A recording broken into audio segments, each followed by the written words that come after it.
An average house in the suburbs of Los Angeles, home to Angie and her husband Jim, a middle-aged retired couple. Angie is a Republican. She voted for Bush, but today has her doubts. She considers the US border is an open door. Her main concern, illegal immigration. I don't consider myself a racist, and I'm an American. I don't want to have, any identity other than the fact that, I'm a legal resident of this country. That makes me an American. Angie herself is an immigrant from the Philippines, settling in the United States when she was just 16. 40 years later, her patriotism outdoes that of most of her fellow Americans. And once a week, she dresses up in this unusual paramilitary outfit.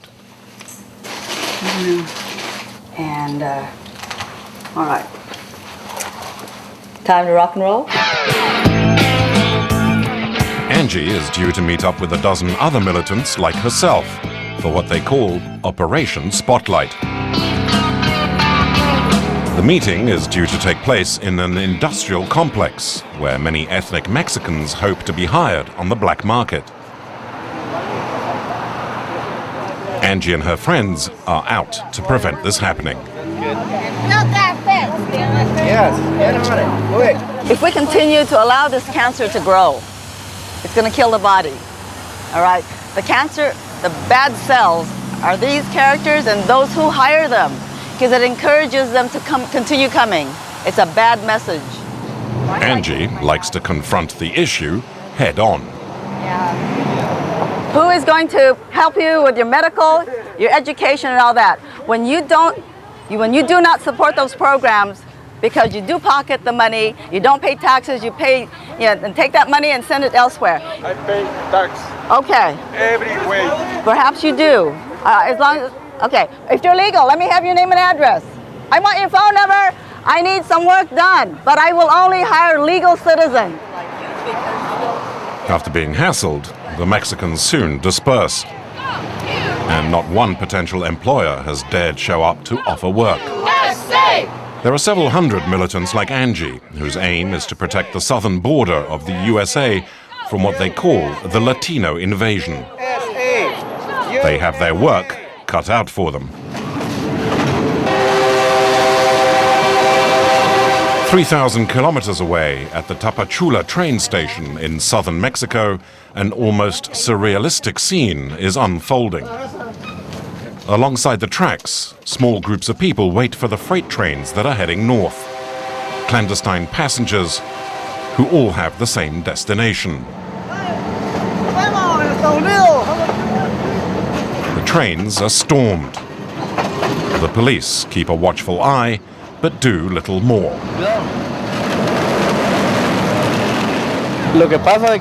We try and chase them off for their own safety, so they don't fall under the wheels.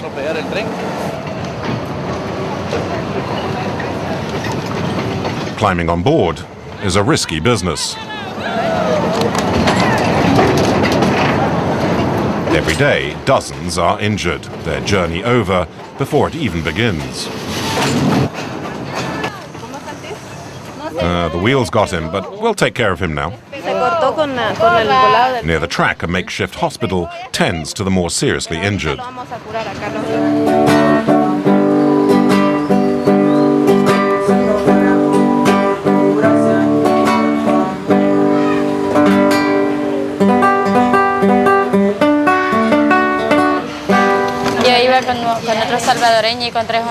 I was with some people from Salvador and Honduras. They thought the train had killed me, so they didn't stop. I didn't know it was going to be this dangerous. I saw one guy running and then missing the tread board. The train wheels sliced him in two, head on one side, arms and legs and all his guts on the other. Night and day, hundreds defy the danger to escape from rural poverty, amongst them even children. Where are you going? To the north. To Miami. And you? Where are you going? Miami. Miami. How old are you? I'm 12. Usted ve toda esta multitud de gente You see all these people? We don't want to leave our homes or leave our families. Most of us have kids. But the situation is so bad in our country that we can't even afford to work our land. You see, we're all farmers and there's nothing for us. Our only hope is the United States.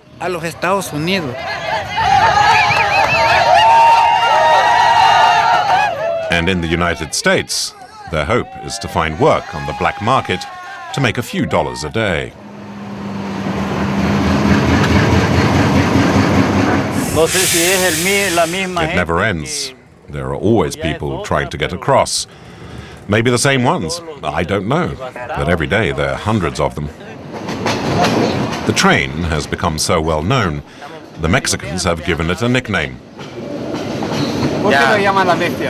We call it the Beast because it carries us up north to the border.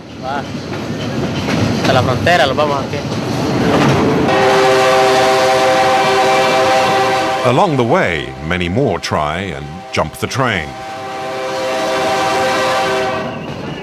It's a hazardous 3,000-kilometer-long journey across the length of Mexico towards the American dream and an American border that can be crossed almost at will, despite the fencing, the border patrols, and the Rio Grande River.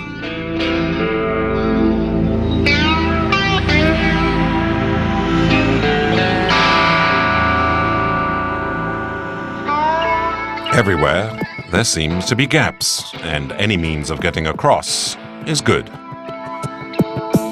Sometimes dozens cross at once, as in this case in 1992, when about 100 people simply ran through the customs post, some of them clutching small children.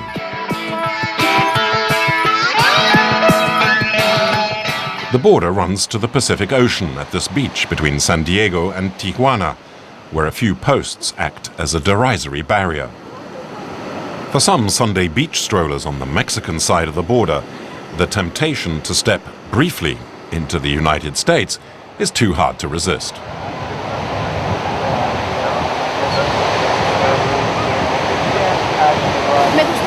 Me gustaría, pero para eso, de hecho, tengo pasaporte y visa. I'd love to live over here on this side, but legally, with papers and a visa. But over here we are treated badly. Viven muchos mexicanos y los tratan mal. Lots of Mexicans here are treated badly. It shouldn't be like that, but it is, and you just have to make do. Siento que es injusto, pero es nuestra vida y hay que aprender a vivir con eso. Es como ya, ahora sí, it's almost like we're not human beings to the Americans. But we are, and we should have the right to live where we want. I don't like this wall. I hate it.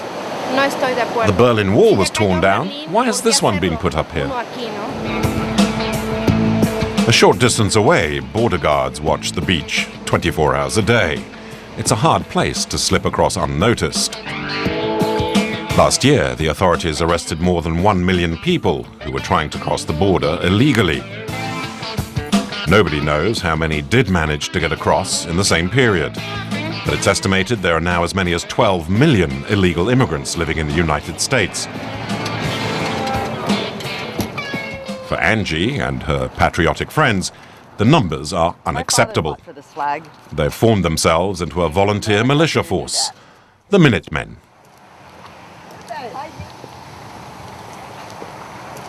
During the Revolutionary War, the citizens had to be ready in 1 minute. So it was a volunteer group of American citizens that would be ready when the British came. And so we took the insignia of the Minutemen because we're ready to go when we're called out. We're ready to go too. The government will not do the job for you. The citizens have to take action.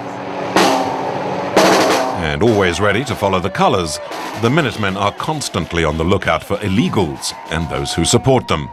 In National City, just 10 kilometers north of the border, 2/3 of the citizens are Latinos. The Minutemen are outraged. The mayor, himself of Mexican origins, has banned the arrest of illegal immigrants in his town. Our purpose is to send a message to this corrupt mayor that we are not going to tolerate him taking the law into his own hands and allow the city of National City to become a criminal sanctuary city for illegal aliens with criminal backgrounds, etc.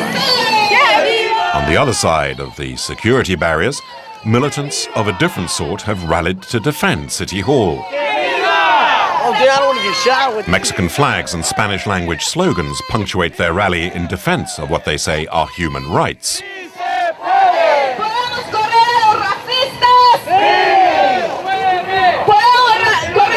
White supremacy, racists are just out of control. I think that the whole border issue is so wrong, and these Minutemen are just trying to intimidate people who want to come over to this country and work. I think it's crazy. For Angie and her colleagues, the defense of the homeland doesn't stop at demonstrations to scare the immigrants. Thrift shop. The enemy is at the gate, and the police are ineffective, they say, and so it is up to citizens like themselves to take up arms to defend the border. Devote what time I can, and I'd much rather be doing other things, but if it helps to bring attention to the problem, we're just extra eyes and ears for a border patrol that has to maintain and manage the security of this country. 200 kilometers south of Los Angeles, the road comes to an end amidst the corrugated sheeting. Okay, this is the border between Mexico on that side of the fence. This side of the fence is America. Angie and 15 or so other Sunday volunteers are here to keep an eye on the border. Their average age, 55.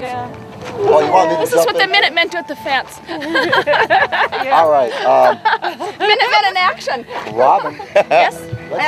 Now, may I ride with you? It's a fairly relaxed scene. The main function appears to be a picnic and a chance to exchange similar points of view.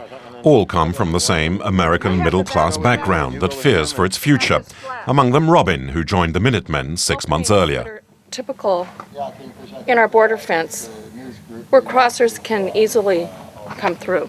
And we call these little things bird cages.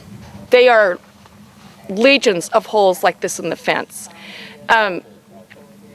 If it weren't for the Minutemen repairing them, this would just be wide open like many other sections are in the fence. And it's common, very common. Not far away, Deborah has come to keep an eye on things, as she does every Sunday. And stuff like that. And it's like that all the way through the whole border. You can see trash all the way through. And she's armed with a handgun. You never know who you're going to run into. Some of the guys have been rocked, which basically they take large boulders and they throw them on their cars. For myself personally, it's just probably not a good idea for a woman to be out here by herself, obviously. You know, without a gun, it's not safe, so. According to the Minutemen, illegal immigrants are not the only threat from the other side. Do you want me to tell you? See the house over there? That's owned by Ariano Felix. And they run drugs through there, through the canyon, right through here. They actually run cars and vehicles, or they used to, right up. And you can run a vehicle right up to the border here. And then they would dump drugs, you know what I mean? They'd have somebody come by the road and pick them up. And they would dump, and they were running a lot of drugs through here before we got here. Deborah and her husband Britt are convinced their mere presence is enough to put off the drug smugglers. But the law forbids them to arrest smugglers or illegal immigrants, let alone to use their firearms. In theory, all they are allowed to do is to alert the Border Patrol. But Deborah's husband is a former paratrooper who lost an eye in Vietnam, and he's ready for anything. These people have been operating here so freely for so long that they believe it's theirs. You know, I'm the interloper. Would you shoot them if they? I'm a Vietnam veteran. I was in the 101st Airborne. It's too late to worry about shooting people. If they're putting me in danger, I'll shoot them in a heartbeat. Hello! Little dog!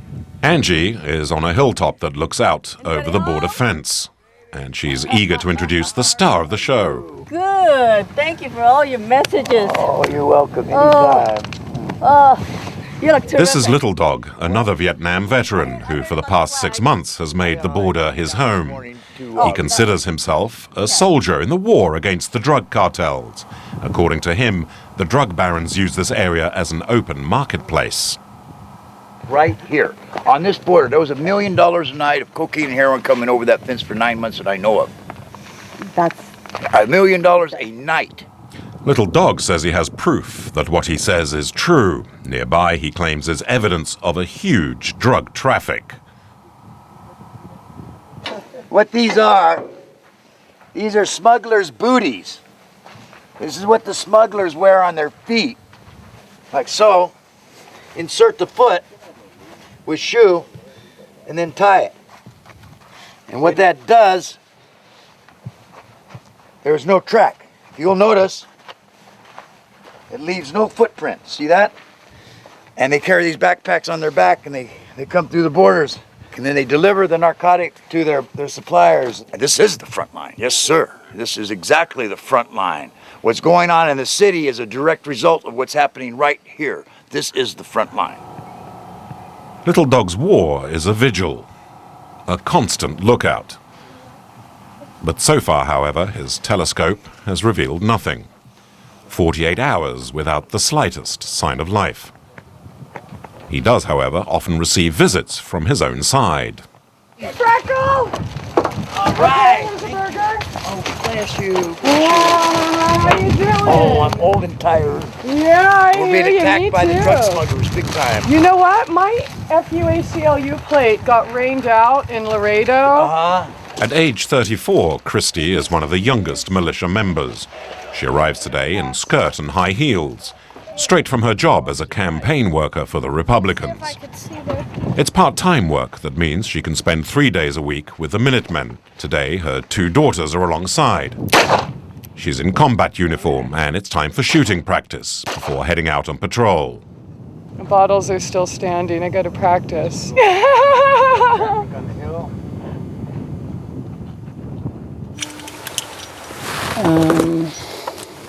We could leave him a little present, though, a few shells.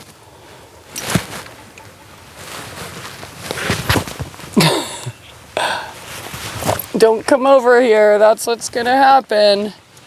These are hollow point, so even if I miss, I still get you know. Can hit you in the foot. And it'll, you know, kind of ricochet back and forth. And so that's the kind of bullet you need to shoot if you're not the best shot in the world. But I'm practicing. Can always get better, right? Yo, dog, can you read me? Over. Yes, ma'am, I have a good copy. How about me? Over. Christie will patrol a 2-kilometer stretch of the border in radio contact with Little Dog. If I could get my bills paid and my children could still get to school and, you know, we still had a bed to sleep in, I would be out here 24/7 without a doubt. Over here's where you're going to find all their water bottles and stuff, because sometimes they'll come up here and stay or leave their backpacks and then go run back over there if people are watching. Clothes, there's stuff all throughout here. The best is like, you know, they call it cutting sign. It's where you're basically following tracks, chasing tracks. And I've been up here a couple times where I get to look at him in the eye and tell him, you're not coming over here now, sorry, Betty. And of course, watching him get apprehended is obviously really rewarding. On the Mexican side, a pickup truck has pulled up next to the border. They're up tight to the fence. Can you see what he's doing? I have no visual from here, young lady. He's gonna jump. No way. Christie arrives just in time. Another 2 meters, and the men would have been in the United States.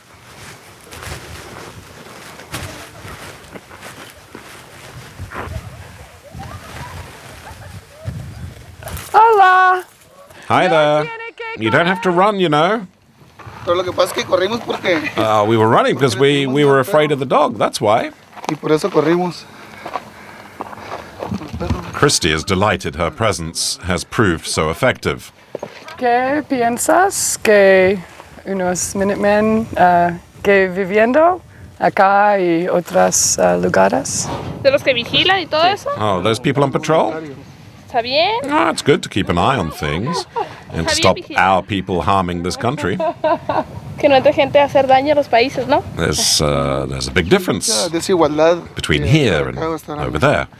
A big difference. There's a lot less work here, and over there they earn in a day what we earn in a week. $100 a day. That's what I make in a week over there. So imagine how you would feel if we could swap places. I think America has reasons for not wanting illegal immigrants to come in their country. We welcome many legal immigrants, 1 million a year. I just think that anybody who wants to come here, I welcome them. Great, please do, but just do it the right way. That's all. Say bye, baby. Adios.